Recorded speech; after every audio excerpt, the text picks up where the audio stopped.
Hi, I'm Lisa Steindorf, and I'm really excited to speak with you about a woman's worth, how to stop self-discriminating and claim the value of you. And this is a Woman Undaunted event, and we're going to speak about ways that we actually devalue and discriminate against ourselves as women in the world. So it's not only that it comes from the outside, we actually do it really well, unfortunately, from the inside. Eleanor Roosevelt, First Lady of great renown, said, "No one can make you feel inferior without your consent." And that's what we're going to look at, is what consent we give to feel inferior to others or to not really appreciate our own value. But I want to look at actually what happens when we internalize that. How do we end up discriminating against ourselves? How do we devalue ourselves every single day? So let's look at a couple of areas in our lives and ways that we do that. Let's start, for example, in our family of origin. So maybe we grew up feeling like we have to compete if we have siblings, that we have to be faster or stronger. Maybe we think that they're smarter than we are, they get better grades. So we have this sense that we have to do something to compete in order to just be okay or valuable. Or we try and please our parents, thinking that if we do things right, that we'll get more love or we'll find a place in the family, that we have to do something to earn that place in the family. And then we have our created family. And now as adults, we may have the feeling that we have to be a perfect mother or a perfect wife or homemaker or an accomplished professional. Or what often happens, we think we have to do all of those things at the same time and do them super well, like be superwoman. And that's a lot of pressure we put on ourselves. Also in our created family, we often beg for respect instead of expecting it. And I see this again and again with the families that I work with, the mothers that I work with. We do it a lot with our kids. We give and give and give, and then we end up tolerating not being spoken to highly, or not having our wishes carried out, or not even receiving the same kind of respect and courtesy that we offer to our children or to our spouses. So we accept that. We accept less respect than we actually deserve. And on the flip side of that, we also then don't allow ourselves to have our wants. If there are family outings, we may acquiesce consistently to what the children want or to what our spouse wants, or if there are things that are going on within the home, whether it be meals or experiences, that we allow others' desires to be more important than our own. We don't give ourselves equal weight, and that's something that we can change. Then let's look at, for example, in school or in our professions, right? In places where there is competition, then we jockey for position. But we also then accept lower pay. And we will accept perhaps a position that's below us merely because of what the hierarchy is. We may kowtow to that hierarchy, even though we know it's unjust or we're being treated unfairly just because we're women, but we give into that fear or habit instead of standing up and saying, no, I'm worth more than that. We may have to change our job. We may have difficulties with our coworkers or with our employers or our employees, depending on what our situation is. And we also may have difficulties with other women to stand up for ourselves, because other women who aren't doing that for themselves then feel upset when they see a woman who actually is. So those are some of the dynamics that go on and how we devalue ourselves in the workplace and also in education, in schools. And then we have romantic relationships.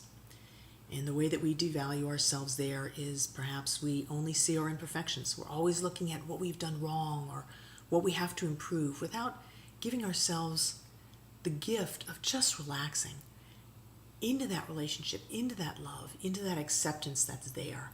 And we put pressure on ourselves, thinking we have to do something to keep our partner or to make our partner happy.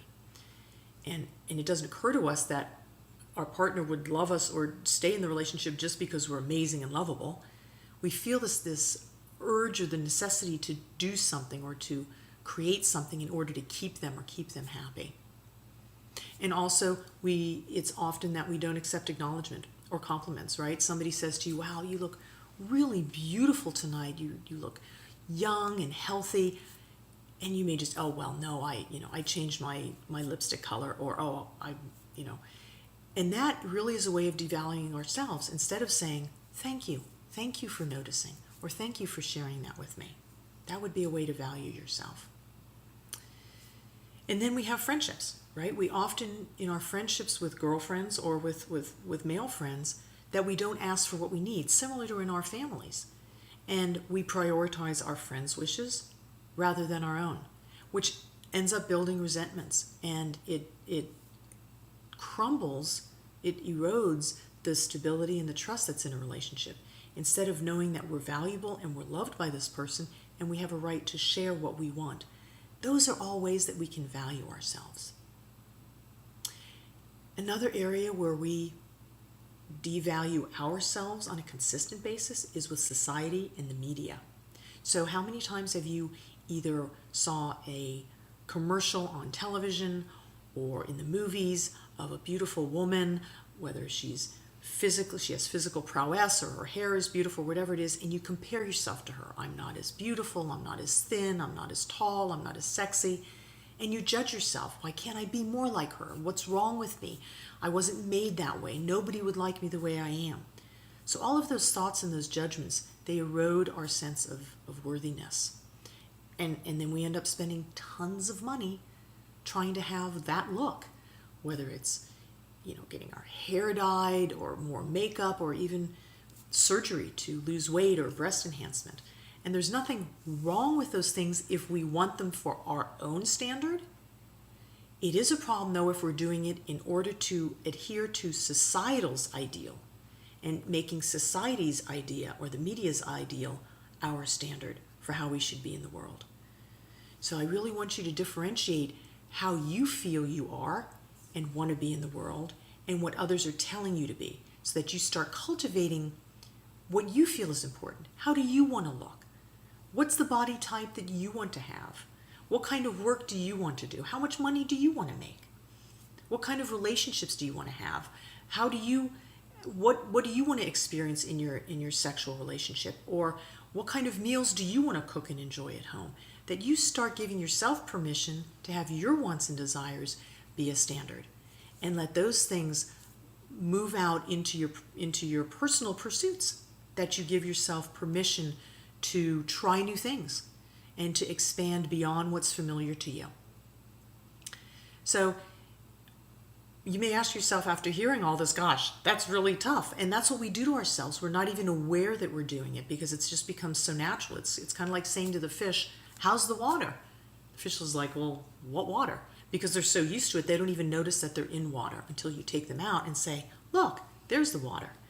So that's what I'm attempting to do here, is to say, hey, look, this is what you're doing to yourself.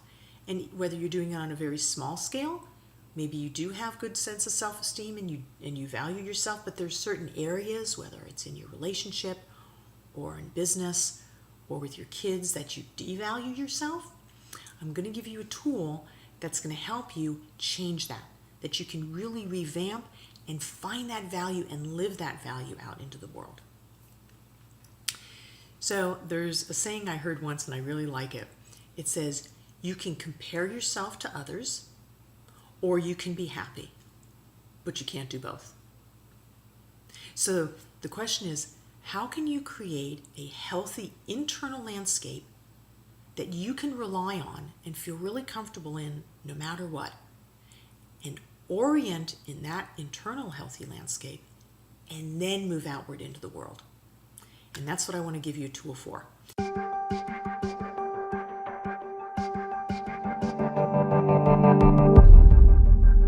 So what I'd like to do is offer you the chance, before we go into that really great tool, is to pause the video right now. And I know you say, oh, well, I'm not going to pause it. I'm just going to go on and then I'll come back and do it later. I'm going to ask you to pause it anyway, because often we don't come back and do it. And it would be really useful to you if you have areas already for yourself in mind when we go through the Snoker tool. So pause the video, and I'm going to ask you to write down for yourself on a piece of paper the areas of your life that you feel that you devalue yourself and how you do that. So I've spoken about your family of origin. I've spoken about your created family. We've spoken about school and professional life, romantic relationships, friendships, society or the media, and then also your personal pursuits. So take a look for a moment at those different areas and make some notes for yourself. Which areas do you feel less valuable in? And how do you devalue yourself in those areas? So go ahead and pause the video and take a couple notes. Welcome back. So let's look now, how can you use this tool that I'm going to present to you to work through any one of those areas that you've identified in that you actually devalue yourself and discriminate against yourself. So if you take a look here, and I'm going to make this available to you, this document available to you as a download here. And it's the Woman Undaunted Value Added tool that I call Snoker. So this is Snoker. So we have see, neutralize, own, claim, and recreate. And by the way, you can download this for yourself. See, whatever's happening, open your eyes and look straight at what is. Note the facts of what you're doing and also what others are doing. So if we take an example of going to the gym and you're on the treadmill and you're going as fast as you can and you're strong but you're out of breath. I mean, just the way it is at the gym, right? And next to you there's this woman who is really super fit and really athletic, and she's just flying like the breeze, hasn't even broken a sweat yet, right? And so what often happens is that we look at ourselves and say, oh, what's wrong with me? Like, why can't I be like her? Why am I so heavy or slow or sluggish or non-athletic or whatever the judgments are? So the first thing is that you see that that's what you're doing. You say, oh, look at that. I'm sitting here talking to myself and comparing myself to this other person. The next step is to neutralize. So after you've noticed that that's how you're talking to yourself, you remove the judgments.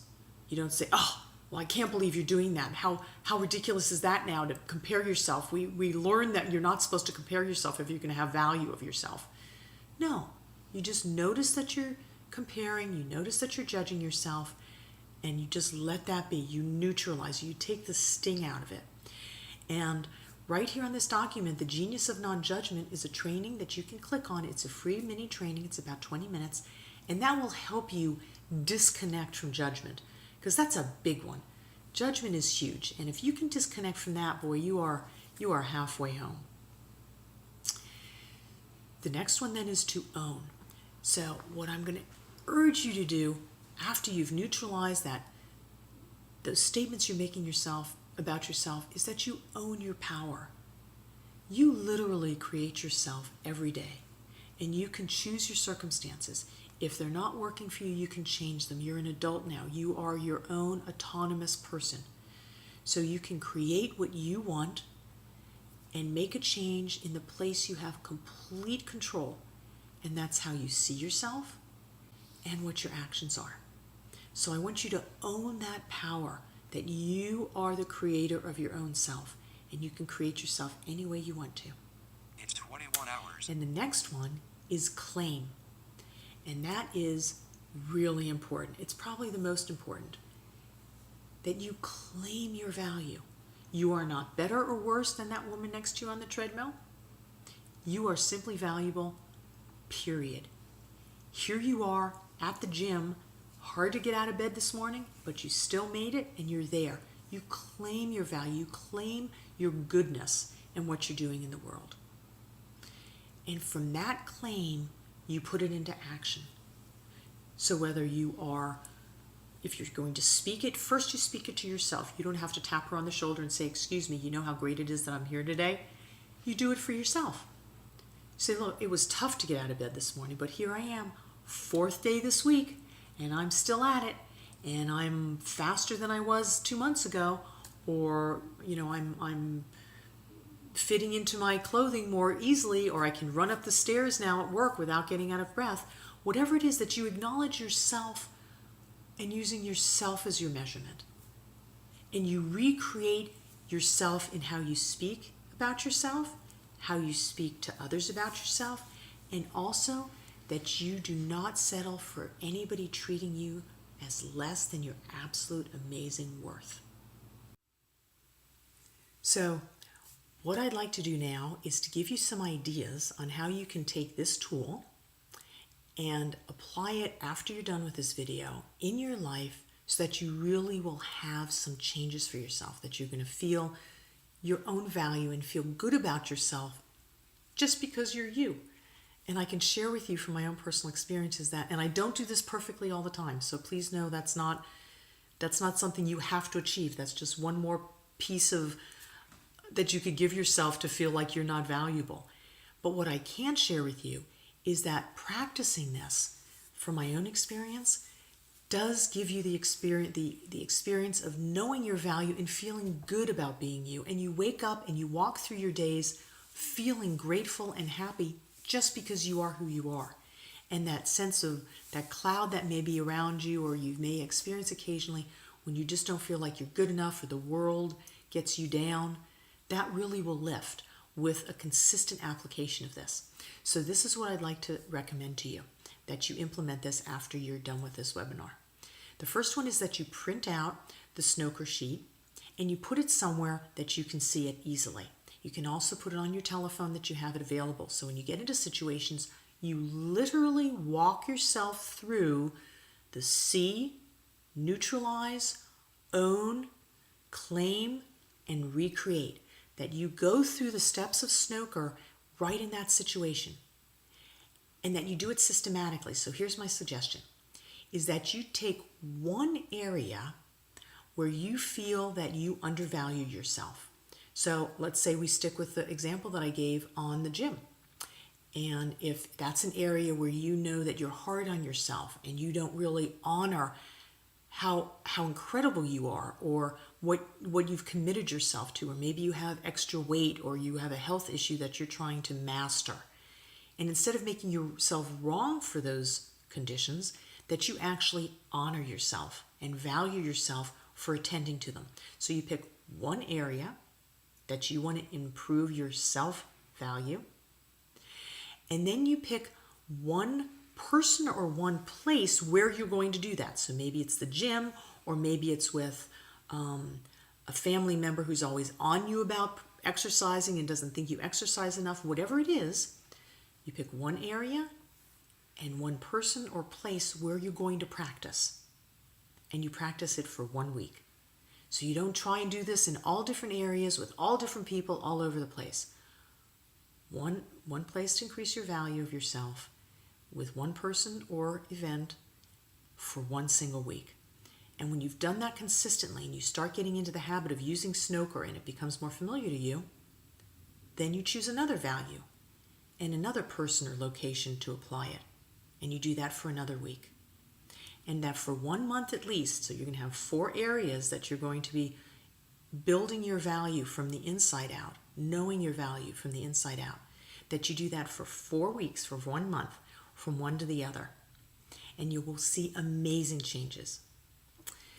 And there are a couple other suggestions that I can make. One is on Snoker, you will see that there is a hyperlink to the training called Genius of Non-Judgment, and it's totally free. It's about a 20-minute training. You can find that on my website, lisesteindorf.com, and that you do that training and see how that helps you to disconnect from the behavior of judging, which is something we've all gotten really good at.